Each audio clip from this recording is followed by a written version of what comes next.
Bapak Ibu dan Akang Ece yang sudah hadir dan pastinya menanti-nanti sesi seminar yang pertama ini, saya akan informasikan nih beberapa pematerian yang akan disampaikan di sesi seminar yang pertama. Akan ada 3 topik utama yang disampaikan pada sesi seminar pertama. Yang pertama ada membangun sistem kemandirian pangan 2024, kemudian kondisi dan tantangan kemandirian pangan serta implikasi kebijakan pemerintah dalam mendukung kemandirian pangan. Serta yang ketiga, analisis sosiologis tentang keberlanjutan dan kemandirian pangan. Itu dia materi-materi yang akan disampaikan pada seminar yang pertama dan tentu saja akan disampaikan oleh pemateri yang luar biasa. Bersama-sama yang akan memandu sesi seminar yang pertama ini sudah bergabung bersama kita moderator yang luar biasa. Beliau merupakan dosen dari Fakultas Pertanian Universitas Padjadjaran, sekaligus juga menjadi Ketua Program Studi Magister Sosial Ekonomi Fakultas Pertanian Universitas Padjadjaran. Langsung saja berikan tepuk tangan yang meriah. Ini dia Dr. Iwan Setiawan, SP, MSI.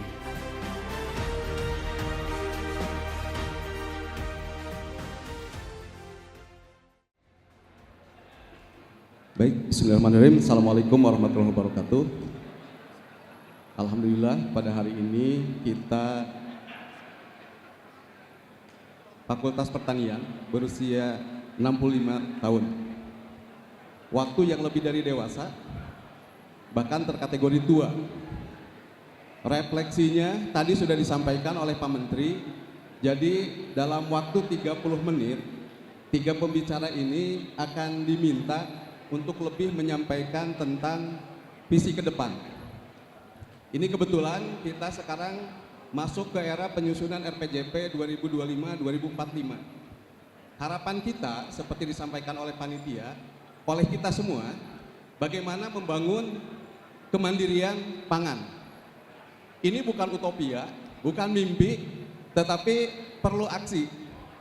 Ada 3 pembicara yang tentu saja memiliki perspektif yang berbeda. Satu, perspektif legislatif. Yang kedua, eksekutif. Yang ketiga, akademisi tentu saja. Ini bagaimana mewujudkan kemandirian pangan karena menjadi pondasi untuk mewujudkan kedaulatan pangan. Tidak ada suatu bangsa yang mencapai puncak peradaban tanpa diawali dengan kemandirian pangan. Karena itu pondasi untuk mewujudkan kedaulatan pangan yang notabene menjadi kondisi nyaman untuk menghasilkan karya cipta bagi sebuah bangsa yang beradab. Baik, untuk menghemat waktu, kita panggil saja 3 pembicara. Yang pertama Bapak Dr. Insinyur Herman Hairon. Kami persilakan, Pak.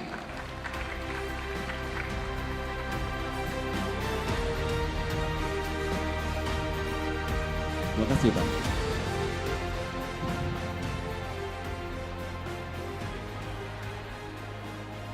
Yang kedua, kami panggil Bapak Batara Siagia, SP, MSI. Ya.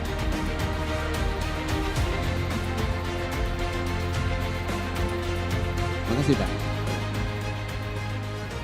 Dan yang ketiga, tentu saja dari akademisi kepada Bapak Profesor Dr. Ganjar Kurnia.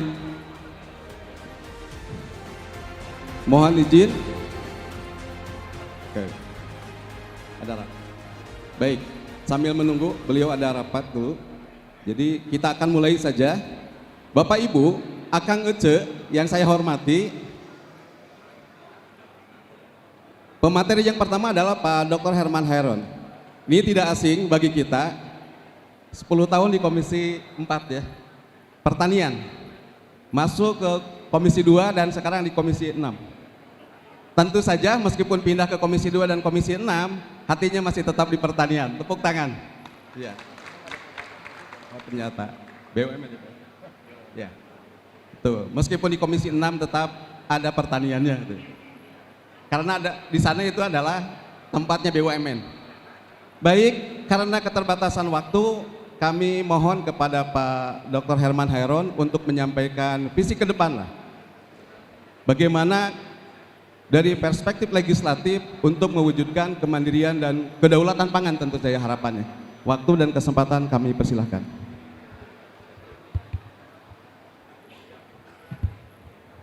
Bismillahirrahmanirrahim. Assalamualaikum warahmatullahi wabarakatuh.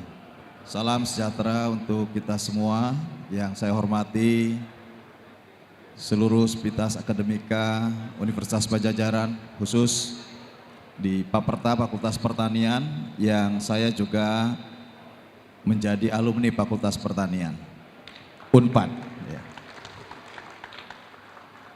Pak Iwan Setiawan sebagai moderator, saya kira sudah sangat paham betul pikiran saya sebetulnya. Gak usah saya menyampaikan, Pak Iwan sudah tahu pikiran saya. Kemudian narasumber, Bapak Ibu sekalian yang saya hormati. Kalau berbicara, karena 10 menit nih Pak Iwan, jadi 10 menit mungkin boleh ditayangkan, tapi saya tidak akan textbook ya. Kalau kita mengingat terhadap masa depan bangsa kita tahu bahwa penduduk kita sangat besar. Saat ini sudah 280 juta. Dulu lahan kita juga sama, luas lahan kita sama. Bahwa Indonesia dikaruniai sebagai negara maritim, archipelago countries. Bukan negara daratan, bukan negara hamparan yang memiliki lahan yang luas. Penduduknya bertambah terus, lahannya nggak pernah bertambah, bahkan lahannya relatif berkurang karena untuk pembangunan lainnya. Dulu enggak ada jalan tol Bandung-Kertajati, enggak ada. Tidak ada jalan tol Jakarta-Bandung, tidak ada kereta cepat. Tentu lahan, ketersediaan lahan sangat besar. Belum lagi bahwa sistem pangan sangat dipengaruhi oleh air. Kalau dulu debit air di Jatiluhur, kemudian di Bendungan Cirata, Saguling tentu juga melimpah, bahkan berlebih. Tetapi saat ini mungkin dengan penggunaan untuk sektor lainnya, bahkan wilayah-wilayah resapan air. Selamat datang Pak Rektor. Dulu Pak Rektor, saya 2 kali.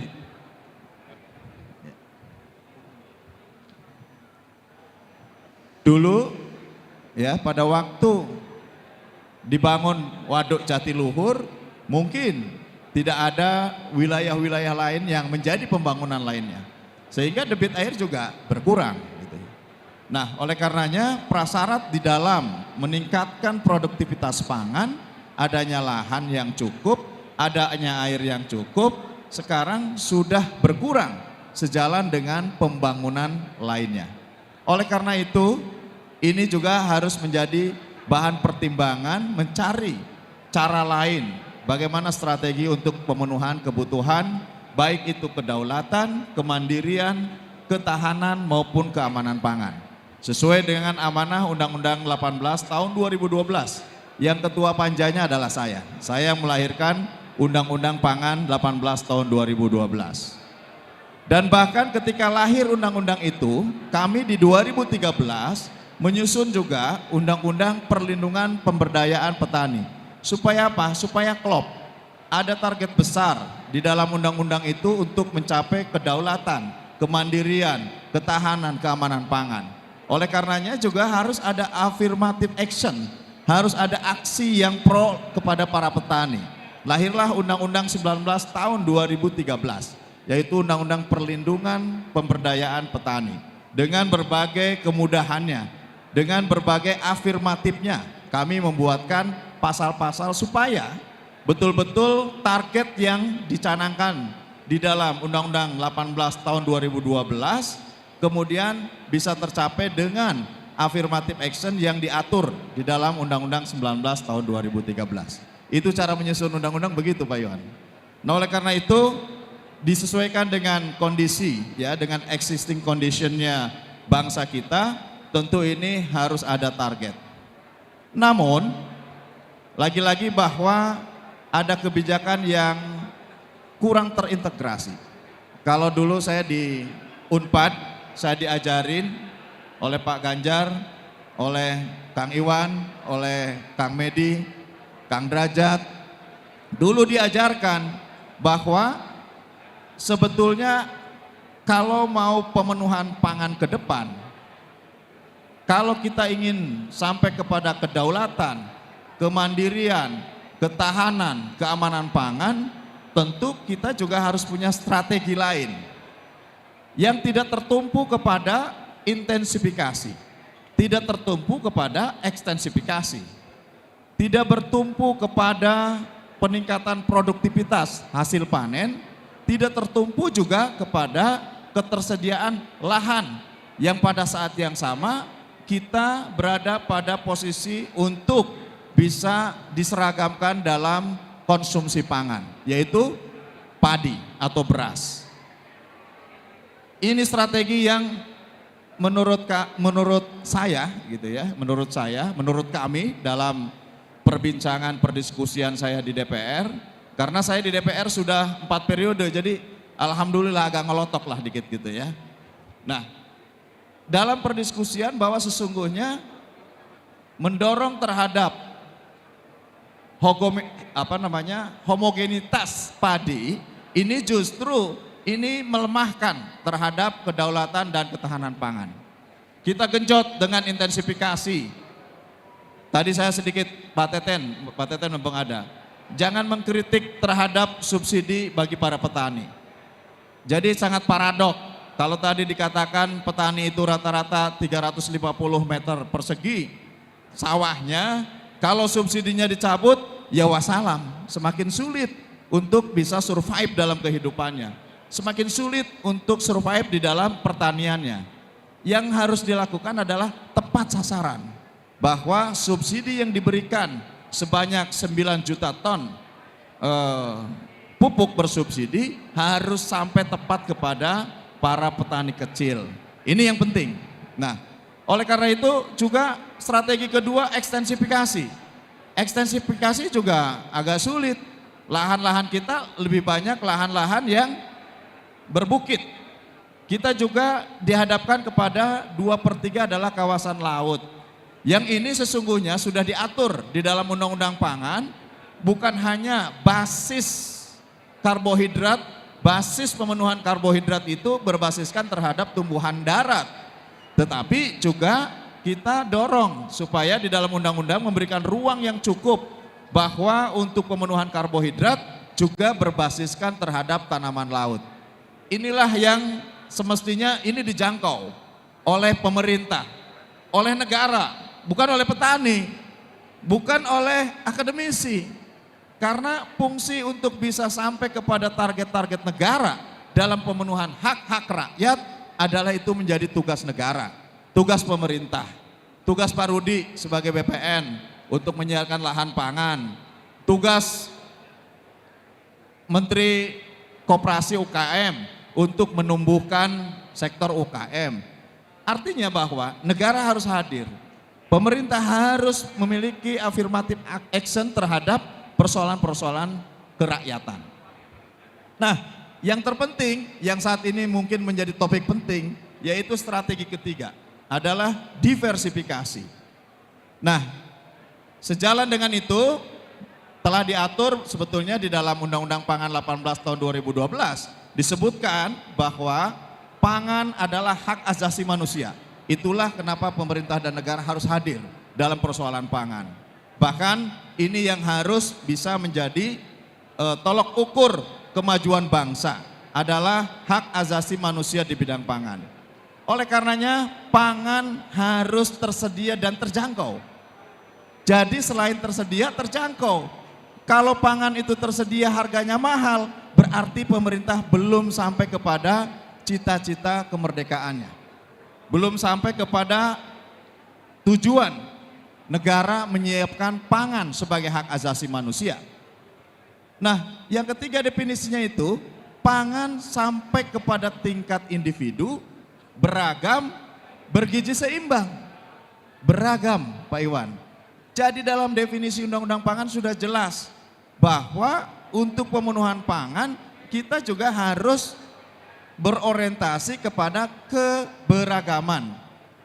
Nah, oleh karena itu strategi ketiga adalah diversifikasi. Kita bisa flashback, bisa menarik jauh ke belakang. Kenapa Indonesia dulu berdaulat. Kenapa Indonesia dulu tidak pernah terdengar impor beras? Kenapa dulu Indonesia tidak pernah kekurangan pangan? Loh jinawi, toto tentrem loh jinawi. Kalau bahasa Sundanya itu apa? Bahasa kepenuhan pangannya itu. Yang pasti bahwa masyarakat Indonesia mau hidup di atas gunung, mau hidup di pinggir pantai, mau berada di komunitasnya yang jauh terhadap keramaian kota, terhadap pasar, tetap hidup. Karena apa? Berbasiskan pangannya terhadap keberagaman, terhadap pangan lokal. Nah oleh karena itu lahir juga, sekarang sudah lahir, ini perlu saya umumkan, setelah lahir Perpres, Peraturan Presiden nomor 81 tahun 2024 terkait dengan penganekaragaman berbasis pangan lokal. Gunakan ini alat, ini senjata.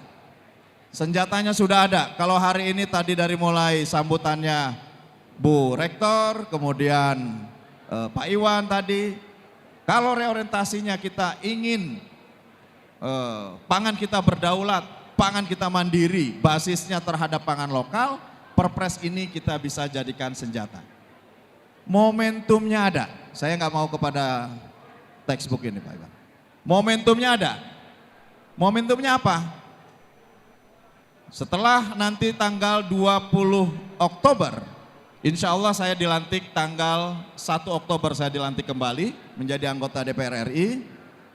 Tanggal 20 Oktober ada pelantikan presiden. Tentu ada perubahan rezim, ada program-program negara yang akan berbeda. Meski tetap melanjutkan terhadap pembangunan sebelumnya. Apa itu yang berbeda? Yang berbeda adalah kita akan memasuki momentum yang kita bisa manfaatkan sebagai momentum diversifikasi. Kita merdekakan dari sekarang atau memerdekakan, gelorakan dari sekarang. Bahwa sesungguhnya 20 Oktober akan ada momentum diversifikasi. Apa momentumnya? Ada program yang sudah dianggarkan pada saat ini yaitu makan bergizi gratis. Apakah ini menjadi opportunity? Menjadi peluang bagi diversifikasi? Sangat menjadi peluang. Kenapa? Hari ini kami sudah ketok palu anggaran kemarin di anggaran nota APBN. Namun sekarang masih pembahasan, tentu nanti di akhir masa sidang kami akan kita putuskan sebagai APBN 2025 sudah dicantumkan 70 triliun untuk makan bergizi gratis. Dari perhitungan di seluruh Indonesia itu akan memenuhi terhadap kebutuhan 92 juta para anak bangsa SD, SMP, SMA dipenuhi kebutuhan makan bergizinya, dipenuhi makan pagi atau makan siang atau makan sorenya oleh program makan bergizi gratis. Yang ini menjadi program unggulan di pemerintahannya Pak Prabowo Subianto. Kenapa ini menjadi prospektif bagi diversifikasi? Karena kita bisa mendorong program ini di masing-masing daerah dengan keunggulan pangan lokalnya. Kita bisa mendorong di wilayah-wilayah tertentu dengan menggunakan terhadap karbohidrat yang berbasiskan terhadap pangan lokal. Kalau di daerahnya sukun, nih yang tadi ada Yayasan Sukun, coba di mana saja sukun itu. Kita tawarkan kepada Pak Prabowo, di wilayah-wilayah ini kita berikan makan siang dengan basis karbohidratnya sukun. Itu bisa, sangat bisa Pak. Di daerah yang di situ memang secara kesejarahannya makan jagung, kita dorong, di situ kita makan jagung. Bisa dengan jagung? Bisa. Di wilayah-wilayah yang di sekitar wilayahnya ubi, ya kita dorong makan ubi. Saudara-saudara kita yang ada di Papua, saudara-saudara kita yang ada di Papua, ini bisa kita dorong kembali basis makan bergizinya dengan karbohidratnya ubi.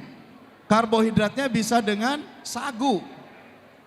Artinya tidak harus kepada beras, biarkan kita kurangi. Kalau saja program makan bergizi gratis Pak Prabowo Subianto ini bisa mengurangi 10% saja konsumsi nasional, berarti sama dengan kita mempersiapkan atau menambah persediaan 3 juta ton. Tidak perlu repot-repot cari tanah, tidak perlu repot-repot kita mengembangkan sawah, lahan sawah, mencari air, tidak perlu, cukup nanam sukun di sekitar rumahnya masing-masing, cukup menanam sagu di wilayahnya masing-masing, ini akan memberikan ketahanan dan kedaulatan pangan. Nah yang terakhir, karena 10 menit hari Jumat ini, yang terakhir ini juga akan menjadi pangsa pasar bagi komoditas lokal. Kalau menjadi pangsa pasar berarti bisa men-trigger terhadap pertumbuhan UMKM. Usaha kecil menengah, karena bagaimanapun pengelolaan sebuah program nasional tidak bisa dikelola secara individualistik. Pasti ini dikelola secara institusi. Sudah dibentuk sekarang Badan Gizi Nasional, sudah dibentuk badannya. Itu teman kita juga itu. Orang pertanian juga yang ada di situ. Kang Dadan itu adalah sahabat kita, sahabat petani. Nanti kita bisa mengusulkan berbagai proposal untuk basis-basis pangan tertentu dengan menumbuhkan ekonomi usaha kecil menengah yang basisnya terhadap permintaan makan gizi gratis dan kemampuan terhadap mengeksploitasi sumber daya pangan lokal. Kalau ini terjadi, ini adalah momentum. UNPAD harus menjadi inisiator di dalam menangkap peluang untuk bisa menuju kepada kedaulatan, kemandirian pangan, berbasiskan pangan lokal dengan berdampingan terhadap program makan siang atau makan bergizi gratis Presiden Prabowo Subianto. Saya kira ini yang saya ingin coba hubung-hubungkan, mudah-mudahan menjadi kenyataan, dan kalau ini bisa, UNPAD juga akan bisa merealisasikan berbagai harapannya. Pada sisi lain tentu tujuan negara sekali lagi yang dituangkan di dalam Undang-Undang 18 tahun 2012 bahwa pangan harus berdaulat, pangan harus mandiri, harus tahan, dan tentu memenuhi keamanan pangan bisa diwujudkan. Terima kasih. Assalamualaikum warahmatullahi wabarakatuh. Waalaikumsalam. Baik, terima kasih Pak Dr. Herman Hairun. Saya garis bawahi yang terakhir, program Bapak Presiden baru seperti halnya petir, menawarkan harapan dan kekhawatiran. Kita dengarkan seperti apa pandangan dari eksekutifnya yang akan melaksanakan di lapangan, diwakili oleh Bapak Batara Siagian. Kami persilahkan. Assalamualaikum warahmatullahi wabarakatuh. Selamat siang Bapak Ibu sekalian, yang terhormat Pak Herman Hairun, anggota DPR RI, dan narasumber yang lain, dan yang terhormat Bapak Ibu sekalian. Pertama Bapak Ibu sekalian, yang perlu kami sampaikan adalah bagaimana kita sebenarnya seperti yang diarahkan oleh Pak anggota Dewan DPR, Pak Herman Hairun tadi, bagaimana kita mensiasati sebenarnya kehadiran kita ya dalam rangka mendukung program Presiden baru ya. Salah satunya Bapak Ibu sekalian adalah kita harus lihat kembali ada beberapa pilar yang harus kita coba perbaiki. Salah satunya adalah terkait dengan daya saing ya. Jadi daya saing ini Bapak sekalian harus dibumikan di dalam pelaku usaha. Salah satunya tentang kapasitas usaha. Seperti yang disampaikan tadi itu, kapasitas usaha kita itu sebenarnya ya kalau memang ada yang berbasis lokal ya lokalnya yang kita harus dorong. Kedua, efisiensi Bapak sekalian, efisiensi itu terkait dengan bagaimana kita memanfaatkan teknologi ya yang ada saat ini dan kita introduksi kepada pelaku-pelaku usaha. Yang ketiga itu terkait dengan mutu, kualitas ya. Ini memang tantangan kita Bapak sekalian di dalam dunia pangan, karena dunia pangan itu kalau di luar olahan itu jarang disertifikasi ya. Beras kita itu belum ada yang sertifikasi SNI. Walaupun saat ini kita mendorong adanya sertifikasi SNI untuk beras ya. Yang keempat itu adalah terkait dengan Bapak sekalian nilai tambah. Itu yang disampaikan oleh Pak Herman Hairun tadi itu bagaimana mencari formulasi di luar kapasitas produktivitas maupun penambahan luas panen, yaitu nilai tambah ya. Di nilai tambah itu kan cenderung praktek yang dilakukan adalah mixing ya, artinya campuran-campuran dijadikan jadi satu produk baru yang cita rasanya harusnya kan lebih baik ya. Ya misalnya kayak kue itu kan tidak mungkin tunggal Pak, jadi itu pasti mixing. Itu mungkin salah satu yang sangat harus kita pikirkan ke depan, seperti yang disampaikan oleh Pak Herman Karen, kita itu harus jadi inisiator. Misalnya menggunakan sukun, mungkin sukunnya hanya 30%, yang lainnya tambahan ya. Yang terakhir itu, yang berikutnya adalah harga. Harga yang kita ciptakan itu ya jangan sampai orang lain tidak bisa masuk ya. Mungkin salah satunya kayak organik ini ya. Organik ini kan unik ya, misalnya susah dikembangkan tapi orang lain pinginnya murah. Ini kan harus mulai kita bangun persepsi yang berikutnya. Yang terakhir itu adalah kontinuitas.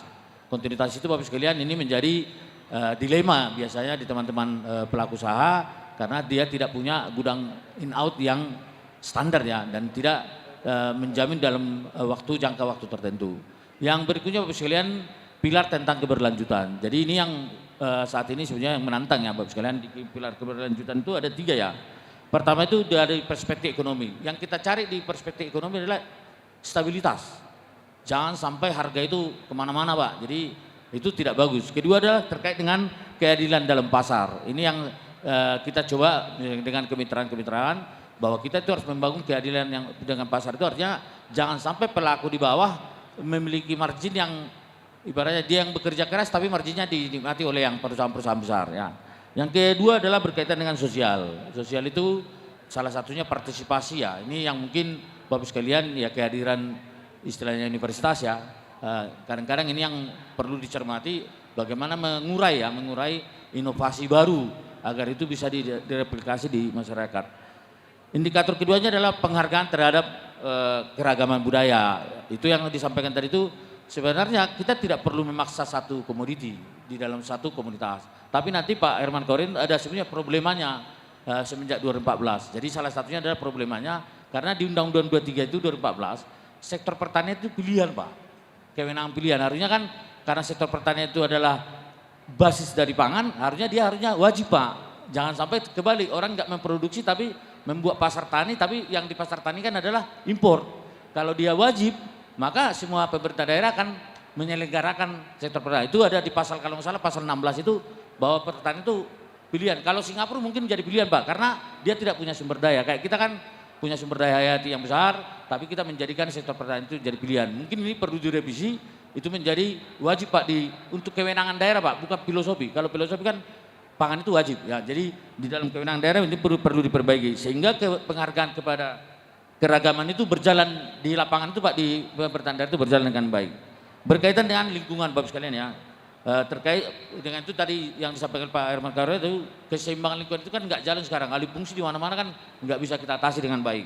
Ini harus kita perbaiki Bapak sekalian dengan yaitu tadi atribut lahan itu harus kita jadikan menjadi basis ekonomi.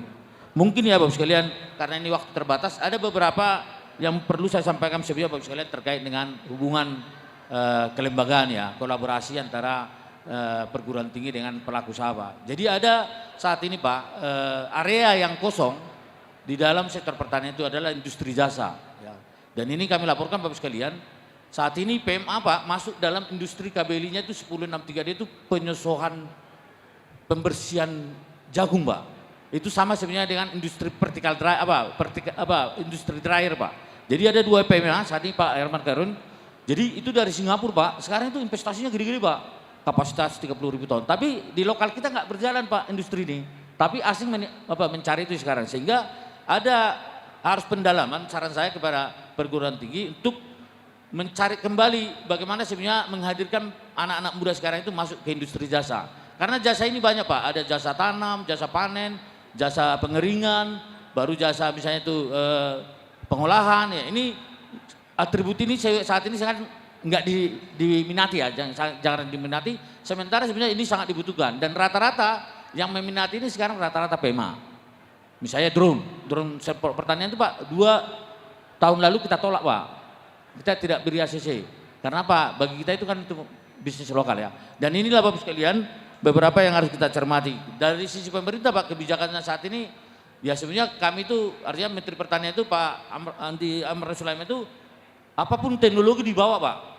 mau misalnya pompa, traktor roda 4, combine, atau misalnya irigasi perpompaan itu kita kenalkan saat ini. Sehingga sebetulnya yang kita coba dorong kembali itu adalah ini kan situasional, situasional itu bisa dimanfaatkan dengan kreatif, dengan luas baku lahan kita 7,3 itu kan harus diisi dengan pemain-pemain atau pelaku-pelaku usaha muda Pak, yang mendeskripsikannya bukan lagi dalam konteks bantuan, tapi sudah menjadi sebuah jasa ekonomi yang bisa menjadi pendapatan dari pelaku-pelaku muda. Dan ini mungkin Bapak sekalian contoh-contohnya banyak sebenarnya, misalnya kayak di Subang itu ada Pak Maman namanya, ya Pak Maman itu sekarang menjadi mitranya PT Korin, dia mengelola beberapa alat-alat dan dia hidup dari situ Pak, dari mengelola alat-alat itu.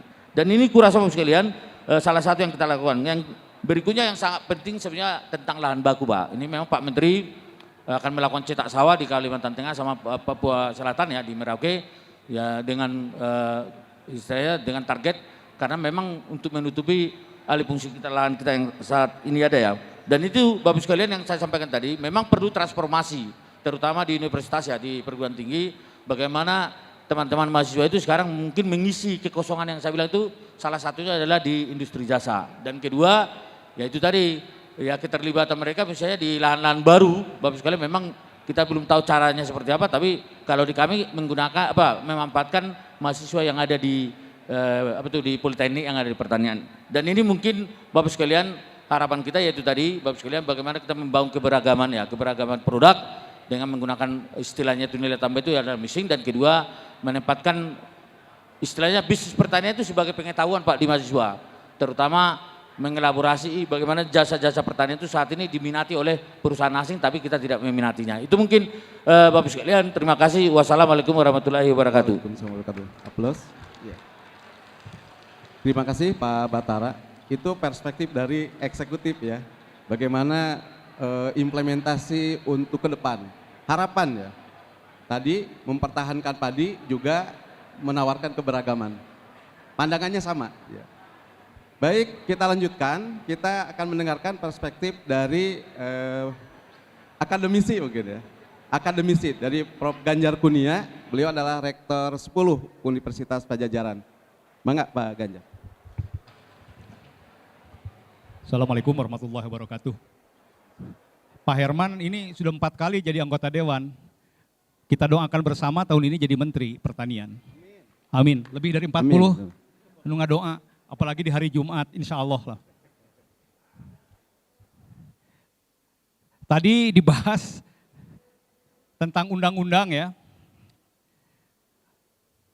Saya minta bicara sosiologi, tapi sosiologi itu kan kadang-kadang hanya dianggap bahwa itu bagian di hilir yang berkaitan dengan petani.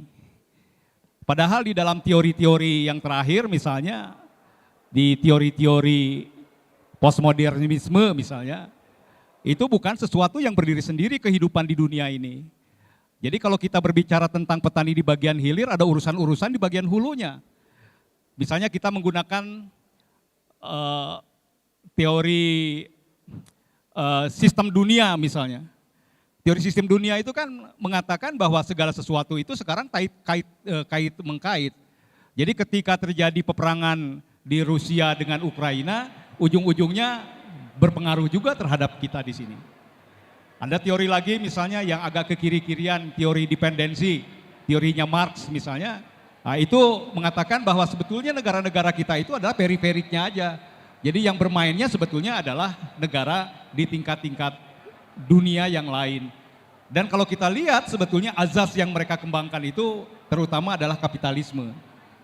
Nah, itu pada tataran makro. Jadi kita tidak berbicara di bagian hilir, ini di bagian makronya juga sebetulnya harus ada strategi-strategi khusus yang berkaitan dengan bagaimana kita memaknai itu semua. Nah, karena kemarin saja ketika kita berbicara tentang El Nino, kemudian beberapa negara, India, kemudian menutup keran ekspornya, kita semuanya menjadi kelabakan. Nah oleh karena itu, ini urusan makro ini juga menjadi sangat penting. Itu yang pertama. Nah di dalam kondisi yang seperti itu sebetulnya mungkin yang mesonya juga perlu kita perhatikan gitu. Itu yang makronya ya, makro dunia. Jadi sosiologi yang berkaitan dengan makro dunia, dengan kebijakan-kebijakan makro. Dan kita dalam beberapa hal ya mudah-mudahan pemerintah yang akan datang bisa memainkan peran ya, terutama yang berkaitan dengan impor, dengan kewajiban-kewajiban dengan WTO, dengan segala macam. Nah yang kedua sebetulnya tingkat meso, kalau kita berbicara tentang sosiologi di tingkat meso, itu berkaitan tadi dengan BUMN, dengan organisasi, dengan segala macam. Nah pertanyaannya adalah, apalagi pada tingkat petani, ketika berhadapan dengan kekuatan-kekuatan itu sebetulnya seperti apa gitu. Dan kalau kita di sistem dunia itu kan kebanyakan juga MNC juga tuh. Perusahaan pupuk, perusahaan segala macam. Nah, kita sangat tergantung pada mereka. Nah ini yang mungkin menjadi bahan perhatian kita. Oleh karena itu sebetulnya undang-undang itu mengatakan azas tadi, azas dari penyelenggaraan pangan itu kedaulatan, kemandirian, ketahanan, keamanan, manfaat, pemerataan, berkelanjutan, dan keadilan. Kalau menurut saya bukan azas ini, sebetulnya tujuan gitu. Tujuan kita bisa berdaulat pangan. Tujuan kita bisa mandiri. Nah ini setelah diundangkan tahun 2012, pertanyaannya apakah sekarang kita sudah mandiri, sudah berdaulat, dan sebagainya, dan sebagainya. Itu pertanyaan yang harus kita lihat bersama. Nah kemudian yang lain, saya sebetulnya sebelum Pak Herman menyampaikan soal diversifikasi, catatan saya ini sudah ada ini. Di antaranya sebetulnya kesulitan kita itu adalah menurunkan undang-undang itu menjadi sesuatu yang operasional. Kalau saya masalahnya itu. Nah sekarang kalau kita bisa menurunkan mengenai tadi diversifikasi menjadi gizi gizi untuk makan siang gratis, saya kira itu langkah yang paling operasional yang bisa kita lakukan. Hanya mari kita lihat nanti, bisa nggak tuh? Apakah semuanya juga nanti anak-anak makan siang itu dengan nasi? Nah, kalau dengan nasi mungkin nanti akan berat. Mestinya dengan yang lain. Nah, tadi dengan sukun ya, walaupun sukun kita juga baru menanam nih sebagian ya. Yang produk yang dikembangkan pertanian mungkin baru berapa tahun Kang Ari, 6 tahun yang akan datang gitu. Tapi di tempat-tempat yang lain sudah ada. Nah ini sebetulnya saya nggak tahu regulasinya seperti apa. Dikatakan oke, nanti kita akan masuk ke diversifikasi dan setiap daerah tidak menyediakan makan khusus dengan padi, tapi juga dengan tanaman yang lain. Nah, itu kan bisa dilakukan. Nah, cuma tekniknya bagaimana gitu. Itu satu. Yang kedua, saya sendiri juga berpikir begini, nggak bisa nggak tuh dibikin regulasi kecil-kecilan atau pada tingkat lokal. Misalnya kegiatan-kegiatan semacam hari ini gitu di Unpad gitu, tidak ada nasi sama sekali, tapi tanaman yang lain, makanan yang lain. Ya, tidak ada nasi tapi nasi jamlang katanya, nasi uduk. Kan sebetulnya bisa. Coba dibayangkan DPR itu tiap hari bersidang, setiap sidang makannya nasi terus. Ya sekarang katanya sudah mulai jagung. Kenapa tidak menjadikan bagian dari aturan bahwa anggota DPR setiap bersidang tidak ada nasi sama sekali? Bayangkan kalau di Jawa Barat itu bisa dilakukan. Misalnya pemerintah Provinsi Jawa Barat itu melakukan bahwa setiap kali pertemuan, rapat-rapat mulai dari tingkat desa, tingkat kecamatan, sampai tingkat provinsi, kalau ada konsumsi tidak ada beras sama sekali. Itu kan bisa dilakukan. Nah tinggal ini bagaimana ya, makanya kita nunggu Pak Herman jadi Menteri Pertanian supaya bisa dieksekusi gitu. Amin. Ini contoh-contoh saja. Kemudian begini, jadi sekali lagi kalau sosiologi di tingkat interaksi di tingkat bawah mah alah biasalah itu inovasi, tingkat adopsi. Tapi ini interaksi antar pemain sebetulnya. Antara petani dengan pengusaha, antara negara dengan negara yang lain, antara kebijakan negara dengan praktek-praktek yang lain, itu kan yang menjadi masalah kita semua. Kalau di tingkat petani, ya paling-paling adopsi atau mungkin masih ada. Tapi mungkin yang menarik adalah hubungan antara petani dengan pihak yang lain, dengan pihak perbankan, dengan pihak penyedia sarana, prasarana produksi, dan sebagainya, dan sebagainya. Nah kemudian yang kedua, Pak Herman, ini saya ingin sekalian bertanya aja, kalau acara gini kan sambil bertanya. Food estate itu anggarannya berapa? Wah, totalnya 300 triliun katanya. Nggak tahu seberapa, hitungannya 300 triliun. Kebutuhan atau 108 triliun. Kalau saya sih pikir-pikir, daripada bikin food estate, pakai aja belilah sawahnya. Mungkin ada Kang Dodi per hektar itu kira-kira berapa gitu. Daripada capek-capek kita bikin di tempat yang lain, beli aja sawahnya mungkin di beberapa daerah di tempat kita. Mungkin dengan uang 108 triliun kita dapat juga beberapa hektar, beberapa ribu hektar. Nah itu apa persoalannya? Ketika kita membangun di sana kan, nanti berkaitan dengan pembabadan hutan, airnya menjadi sulit, kemudian juga tanahnya juga kurang subur dan sebagainya dan sebagainya. Nah, kenapa kita salah satunya cara berpikirnya adalah uang yang kita gunakan bisa kita gunakan sebetulnya untuk membeli lahan petani dan dikelola menjadi lahan abadi. Nah, sekarang lahan abadi nuhun, ada aturan mengenai lahan abadi, apa namanya? LP2B. Tadi saya bicara tentang pelaksanaan di lapangan. LP2B itu ada. Contohnya saja di salah satu kabupaten, yang dijadikan lahan abadi adalah lahan yang produktivitasnya rendah. Sementara lahan yang produktivitasnya tinggi tetap aja dikonversi. Jadi nggak tahu di mana nih, di mana sebetulnya. Jadi konversi itu terjadi adalah justru di lahan-lahan yang produktivitasnya tinggi. Dan ketika kita membangun untuk termasuk seperti di luar negeri, seperti di luar Jawa itu, kan paling tidak memerlukan 5-10 tahun untuk bisa menghasilkan sawah dengan produktivitas sama dengan di Jawa. 5-10 tahun. Di sini juga kasus-kasusnya sama. Ketika kita membangun lahan, mencetak sawah baru, menunggu 5 tahun, petaninya juga repot. Selama 5 tahun dia akan makan apa? Nah, saya sih shortcut aja, udah aja lah beli aja dulu sementara lah ya. Sawah-sawah yang kecil digabungkan saja, kemudian nanti dikelola oleh siapa? Ya oleh dinas lah mungkin. Ya. Jadi saya kira sebetulnya ini gagasan absurd ya gitu, tapi saya melihat paling tidak dua tadi. Saya setuju dengan diversifikasi, tapi bagaimana itu menurunkan diversifikasi itu menjadi sesuatu yang operasional.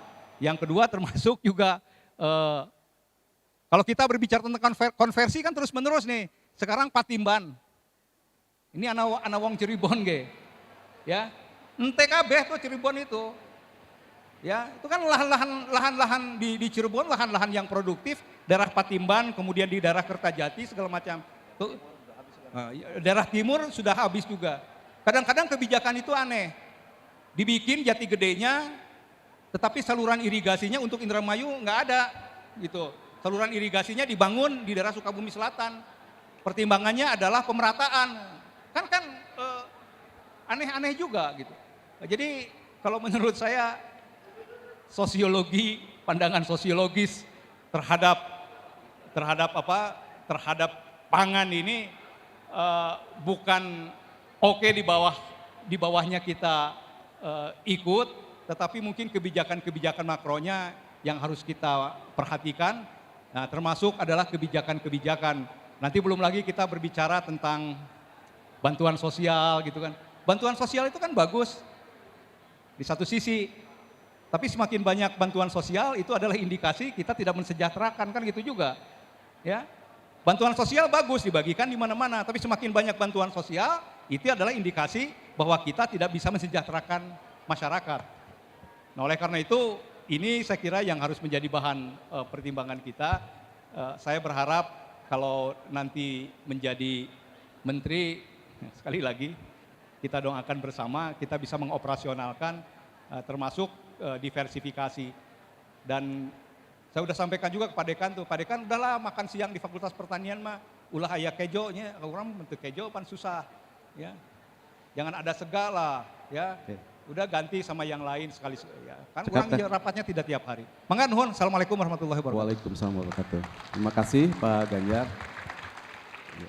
Pandangan sosiologis biasa mengendalikan supaya teknologi dan ekonomi tidak terlalu kenceng, ya.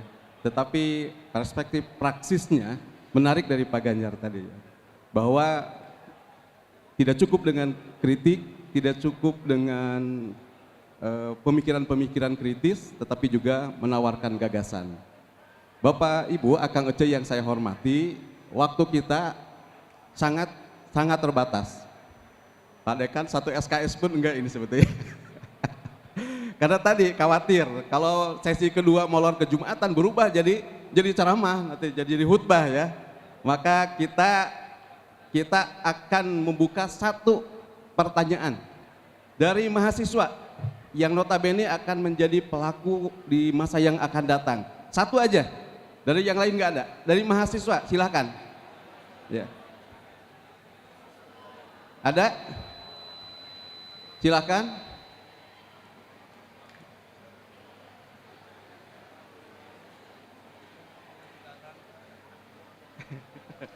Silakan, mumpung belum dilarang kata Pak Ganjar.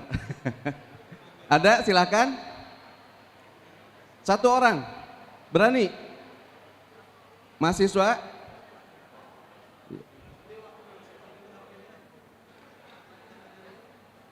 Gak ada mahasiswa? Oke, satu orang dari pelaku? Ada? Oke, baik. Baik, mangga Kang Pepen, satu aja ya.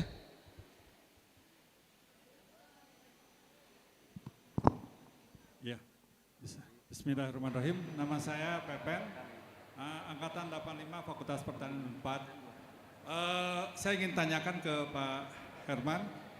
Tadi dari paparan Pak Menteri dan tadi dari Pak Herman, saya nggak melihat dari sisi pasca panen. Yang menjadi masalah kita ini pangan ini kenapa mahal, kenapa di IKN kalau bisa 40.000 padahal di sini lagi turun 3.000 kan gitu. Artinya kita ada masalah di distribusi dan logistik gitu, logistik dan distribusi. Bagaimana ke depan kita bisa mengubah menjadi semuanya bisa rata gitu. Ini kan keberpihakan pemerintah itu di sektor distribusi dan logistik ini belum ada gitu. Mungkin mudah-mudahan bisa ke depan ada satu undang-undang atau perpres yang bisa mengarah ke situ, Pak. Makasih. Terima kasih. Akan dijawab. Ya.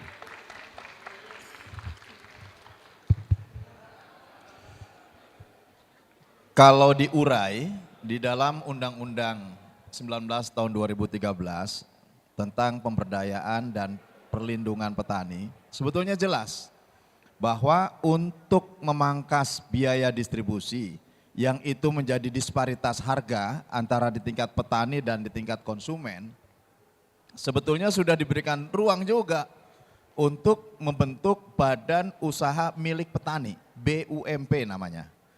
Undang-undangnya sudah ada. Artinya kalau para petani tadi, idenya Pak Ganjar saya kira ini luar biasa juga. Kalau mau ditangkap, ini juga relevan dengan apa yang dilakukan di luar negeri. Di negara-negara Eropa, kenapa di negara Eropa tuh satu hamparan luas gitu semua petani. Di tempat perumahan ya perumahan saja khusus di situ. Karena di sana sudah diterapkan asas ataupun implementasinya land consolidation. Saya dengan Pak Rudi dulu pernah berkunjung ke beberapa negara Eropa untuk mempelajari, karena saya pernah memimpin pimpinan Komisi 2. Saya pernah menjadi pimpinan Komisi 2 bidang pertanahan dan disitulah saya bagaimana memperkuat sebetulnya sektor pertanian melalui land consolidation. Siapa yang membentuk land consolidation? Dibentuknya bank tanah. Apakah bank tanah sudah ada? Sudah ada. Saat ini sudah ada namanya Badan Bank Tanah di Kementerian ATR BPN. Saya tadi mendapatkan info dari Menteri ATR BPN, insya Allah nanti tanggal 19 bisa hadir ke UNPAD untuk memberikan sharing pengetahuan bagaimana ke depan kebijakan antara sektor pertanahan dengan pertanian ini bisa relevan. Karena ini yang harus dilakukan. pemangkasan biaya itu saya kira penting untuk memangkas tingginya harga di tingkat konsumen dan meningkatkan harga di tingkat petani. Saya kira itu ya, terima kasih. Baik, karena pertanyaan lebih ke legislatif ya, mungkin itu Pak Ganjar dengan Pak Batara tidak perlu berkomentar. Waktu juga yang sangat membatasi kita. Semuanya sepakat diversifikasi itu penting.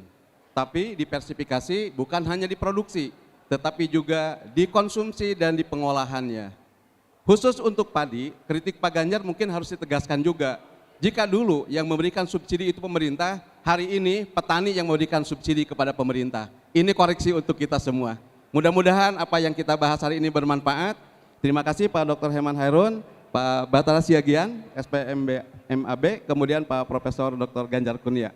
Mudah-mudahan apa yang kita diskusikan hari ini bermanfaat. Bila itu wal hidayah. Assalamualaikum warahmatullahi wabarakatuh.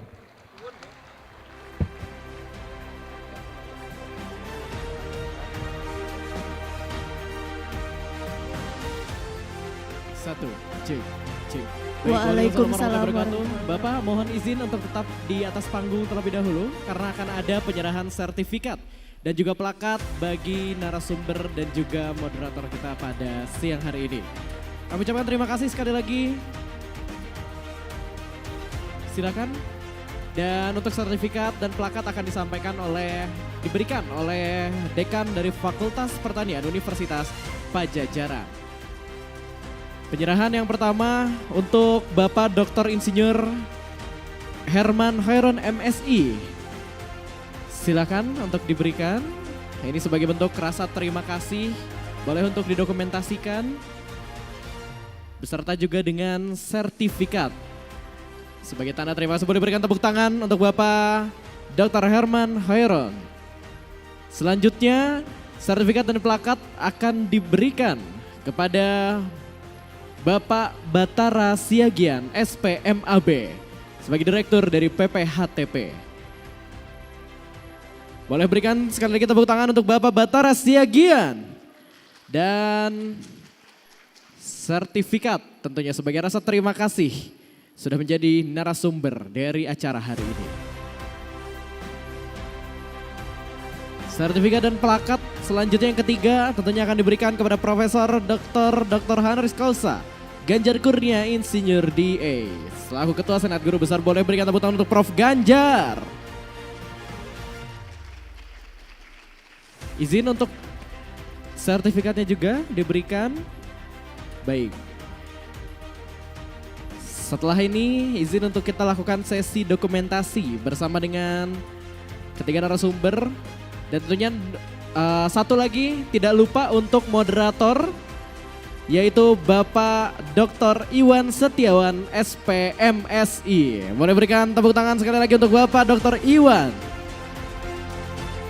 Terima kasih banyak narasumber dan juga moderator yang sudah memandu acara hari ini. Dan setelah ini kita lanjutkan dengan sesi dokumentasi beserta dengan narasumber dan juga moderator kita di siang hari ini.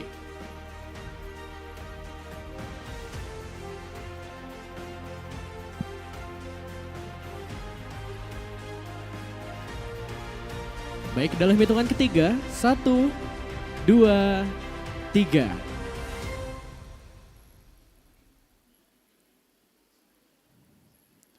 Baik, terima kasih boleh berikan tepuk tangan sekali lagi kepada Bapak Dr. Iwan, Bapak Dr. Herman Hairun, Bapak Batara Siagian dan Profesor Ganjar Kurnia. Kami silakan untuk kembali ke tempat duduknya masing-masing.